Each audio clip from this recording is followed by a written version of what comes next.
నేను మీ శ్రీధర్ మునిగెల. ప్రస్తుతం యోగా ఉత్సవాల్లో భాగంగా అంతర్జాతీయ యోగా దినోత్సవంలో భాగంగా ఆయుష్ విభాగం ద్వారా యోగా వాక్ అనేటువంటి సోనాల మండల కేంద్రంలో జరిగింది. అయితే మనతో మాట్లాడడానికి ఇక్కడ సోనాల గ్రామ ప్రజలు ఉన్నారు. చెప్పండి, ఈ యోగా వల్ల లాభం ఏంటి? ఈ యోగా వాక్ అనేటువంటిది ఏ విధంగా ఉపయోగపడుతుంది ప్రజలకు?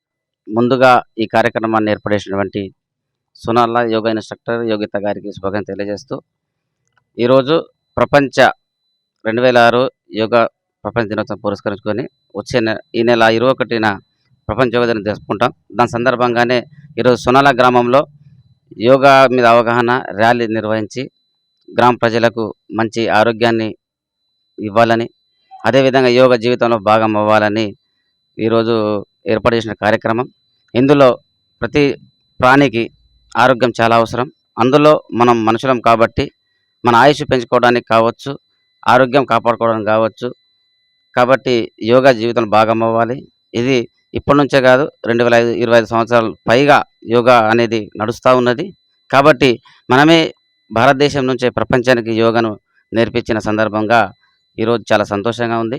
కాబట్టి అందరూ యోగాలో భాగం అవ్వాలి, ఆరోగ్యాన్ని ఆయుష్ను పెంచుకోవాలి. యోగా చేయడం ద్వారా ఆరోగ్యానికి బాగుంటూనే ఎన్నో రోగాలకు కూడా నయం చేసుకునే అవకాశం ఉంది. A sound mind in a sound body అని ఒక నానుడి ఉంది. అంటే ఆరోగ్యవంతమైనటువంటి శరీరంలోనే ఆరోగ్యవంతమైనటువంటి మనసు ఉంటుంది. అలాగే గురజాడ అప్పారావు గారు చెప్పినటువంటి సూక్తులు మనం గుర్తుకు తెచ్చుకోవచ్చు. ఈసురోమని మనుషులుంటే దేశమే గతి బాగుపడినోయ్ అని వారు అన్నారు. అలాగే తిండి కలిగితే కండ కలదోయ్, కండ కలవాడేను మనిషి అన్నారు. ఈ రకంగా మనం చూసినట్లయితే శరీరం ఆరోగ్యంగా మనసు ఆరోగ్యంగా ఉన్నప్పుడే దేశ యువత కానీ ప్రజలు కానీ ఆరోగ్యంగా సంపూర్ణ ఆరోగ్యంగా ఉండేటటువంటి పరిస్థితి ఉంటుంది. కాబట్టి వాటిని పాటించాలంటే మనకు క్రీడలు అవసరం, వాటితో పాటు యోగా అవసరం, ధ్యానం అవసరం, ప్రాణాయామం అవసరం. ఆసనాలే జీవితానికి శాసనాలు. అలాగే మనం చేసేటటువంటి ప్రాణాయామమే మన జీవిత యానానికి మార్గం సుగమం చేస్తుంది. కాబట్టి వీటన్నింటిని మన జీవితంలో, మన నిత్య జీవితంలో భాగం చేసుకోవాలి. అలాగే ఇంతకుముందు ప్రకాష్ సార్ గారు చెప్పినట్లు మృతాహారం కాకుండా అమృతాహారం, అది కూడా మితంగా తీసుకోవాలి. ఎందుకంటే మనకు అసలు అన్నిటికంటే ముఖ్యంగా చెప్పాలంటే మనం తీసుకునేటువంటి ఆహారమే మనకు మందు. అదే విషయం అంటే ఎలాగనంటే మనం మితాహారం తీసుకుంటే ఎలాంటి రోగాలు రావనేది మనందరికీ తెలుసు. ఆహారమును మీరు మందుగా భుజిస్తే ఆరోగ్యమే మనకు జీవితాంతం. యోగా చేయడము, ఆసనాలు వేయడము, యోగా వల్ల ఆరోగ్యం బాగుంటుంది, శరీరం బాగుంటుంది. మళ్ళీ దానివల్ల ధ్యానం చేస్తే కూడా శరీరం కూడా ఎంతో బాగుంటుంది. తినే ఆహారం బట్టి కూడా ఉంటుంది. కొన్ని పచ్చి ఆకుకూరలు కానీ పచ్చి కూరగాయలు కానీ తినడము, ఉడికించడం లేకుండా మళ్ళా ప్రొద్దున 6 గంటల నుంచి 7 గంటలకు చేస్తే అసలు హెల్దీ అంటే హెల్దీ, ఆరోగ్యం అంటే ఆరోగ్యంగా ఉంటుంది. ఇక దీనివల్ల ఆమెకు కూడా కృతజ్ఞతలు చెప్పాలి. మళ్ళీ యోగా చేయడం వల్ల కూడా ఎంతో లాభాలు ఉన్నాయి. యోగా చేయడం ద్వారా ఎన్నో వ్యాధులను కూడా నయం చేసుకునే అవకాశం ఉంది. ఎంతో తీవ్రమైనటువంటి జబ్బులకు కూడా ప్రాణాయామ, ధ్యానము అనేవి ఎన్నో కూడా ఉపయోగపడుతున్నాయి. వీటిని నిత్య జీవితంలో భాగంగా చేసుకుంటే ఆరోగ్యంగా నివసించవచ్చు. మరి ఇట్టి కార్యక్రమాలని గత 4-5 సంవత్సరాల నుంచి కూడా మునిగల యోగిత గారు గ్రామంలో ఏర్పాటు చేసి విద్యార్థులకు కూడా చక్కని శిక్షణ అందిస్తున్నారు. వారికి కూడా మా గ్రామ ప్రజల తరఫున ధన్యవాదాలు తెలియజేసుకుంటున్నాం. సాయంత్రం 6 గంటల నుంచి 7 గంటల వరకు మన ట్రైనర్ యోగిత గారి ఆధ్వర్యంలో మహిళలకు ప్రత్యేకంగా శిక్షణ తరగతులు నిర్వహిస్తున్నారు. కాబట్టి ఎవరైనా వ్యాధిగ్రస్తులు, దీర్ఘకాలిక రోగాలు ఉన్నవారు ఈ యోగాను మీరు వినియోగించుకోవాలని కోరుకుంటున్నాం. కాబట్టి ప్రతి ఒక్కరి నిత్య జీవితంలో యోగా ఒక అంతర్భాగం కావాలని, ప్రజలందరూ యోగా ద్వారా తమ యొక్క ఆయురారోగ్యాలను పెంచుకోవాలని మనస్ఫూర్తిగా కోరుకుంటూ, మనకు జూన్ 21 నాడు యోగా డే ఉంది. కాబట్టి ఆ యోగా డేను మరి సోనాల గ్రామం మండలంలో ఇంకా పెద్ద మొత్తంలో నిర్వహించి చాలామంది ప్రజలకు దీని మీద అవేర్నెస్ ప్రోగ్రామ్స్ కల్పించాలని మనస్ఫూర్తిగా కోరుకుంటున్నాను.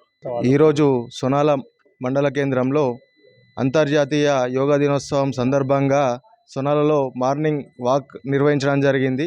అదేవిధంగా ఇక్కడ సోనాలలో మునిగెల యోగిత ఇన్స్ట్రక్టర్ గారు ప్రతిరోజు సాయంత్రం 6 గంటల నుండి 7 గంటల వరకు యోగా పైన ప్రత్యేక శిక్షణను ఇవ్వడం జరుగుతుంది. సోనాల మండల కేంద్రంలోని మహిళలు సద్వినియోగం చేసుకొని దీర్ఘకాలిక రోగాలు కానీ మధుమేహం, బీపీ, షుగర్ లాంటి సమస్యలు ఉన్నవారు దీన్ని సద్వినియోగం చేసుకొని ఎటువంటి ఊబకాయము ఎటువంటి సమస్యలున్నా దీన్ని సద్వినియోగం చేసుకొని ఆయురారోగ్యాలతో ఉంటారని చెప్పేసి కోరుకుంటున్నాము.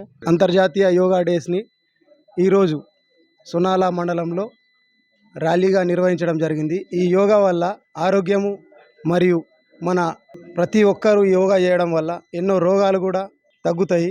ప్రతి ఒక్కరు కూడా యోగాని ప్రతిరోజు చేసి వారి ఆరోగ్యాన్ని బాగుపరుచుకోవాలని కోరుకుంటున్నాను. యోగా అనేది మనస్సుని, ఆత్మను, శరీరాన్ని కలిపే ఒక గొప్ప జీవన విధానం. ఇప్పుడున్న ఉరుకుల పరుగుల జీవితంలో ఒత్తిడి కానీ, శారీరక ఒత్తిడి, అదేవిధంగా చాలామంది బీపీ కానీ, షుగర్ కానీ అనేకమైన రోగాల బారిన పడుతున్నారు. అలాంటి రోగాలని నయం చేసుకోవాలంటే ముఖ్యంగా యోగానే ఒక గొప్ప సాధనం. ఈరోజు మనము ప్రపంచానికి యోగా అనే ఒక అమూల్యమైన ఆయుధాన్ని మనం అందించడం. ప్రపంచం కూడా ఈరోజు యోగా వల్ల చాలా ముందుకు వెళ్తూ వివిధ దేశాలు చాలా సక్సెస్ని సాధిస్తున్నాయి. కానీ మన భారతదేశమే యోగాను అందించినప్పటికీ భారతదేశంలో యోగాను ఒక చిన్న చూపు చూసే ప్రయత్నం చేస్తూ ఉన్నారు. యోగా అనేది ఖచ్చితంగా మీ శరీరాన్ని, మీ ఆరోగ్యాన్ని, మీ మనస్సుని, మీ అన్నిటినీ కాపాడే ఒక ఆయుధం కాబట్టి ఇప్పటికైనా యోగాను ఆచరిస్తూ ఆరోగ్యాన్ని కాపాడుకోవడం అత్యవసరం. గత 21 సంవత్సరాల కిందనే ఇక్కడ సొనాల గ్రామంలో సిద్ధ సమాధ యోగా అన్నటువంటిది 50 మందికి శిక్షణ ఇవ్వడం అన్నటువంటిది జరిగింది. అందులో భాగంగా మధుసూదన్ గారు కూడా ఇక్కడ ఉషోదయ స్కూల్లో కూడా యోగా వల్ల ఎన్ని లాభాలు ఉన్నాయన్నటువంటిది ఒక 15 రోజుల కార్యక్రమము నిర్వహించి యోగాలో ఎలాంటి చేయాలి, ఎలాంటి చేస్తే మనకి ఎలాంటి వ్యాధులు రావన్నటువంటి దాని మీద కూడా యోగా శిక్షకులు, ఆనాటి సిద్ధ సమాధ యోగా శిక్షకులు గారు సొనాల్లో ఒక 50 మందికి ఇవ్వడం జరిగింది. ఈ యోగతో పాటు మనం అందరం కూడా ఆహార నియమాలు పాటిస్తే ఇంకా ఆరోగ్యంగా ఉంటారని, అసలు మనం తినేటటువంటి ఆహారం ఏంటంటే మృతాహారము. మృతాహారం అంటే ఏంది? చనిపోయినటువంటి ఆహారము, వండినటువంటి ఆహారం తింటున్నాము. కాబట్టి మనం నిత్య జీవితంలో యోగా చేస్తూ అమృతాహారం తీసుకుంటే మరీ బాగుంటుంది. మరి ప్రతి వాళ్ళు కూడా యోగా అన్నటువంటిది కంపల్సరీ చేసుకోవాలి. దీంతో పెద్ద పెద్ద వ్యాధులు రాకుండా హాస్పిటల్కి పోకుండా ఉంటారని ఆకాంక్షిస్తూ ఈ సందర్భంగా తెలియజేస్తున్నాను.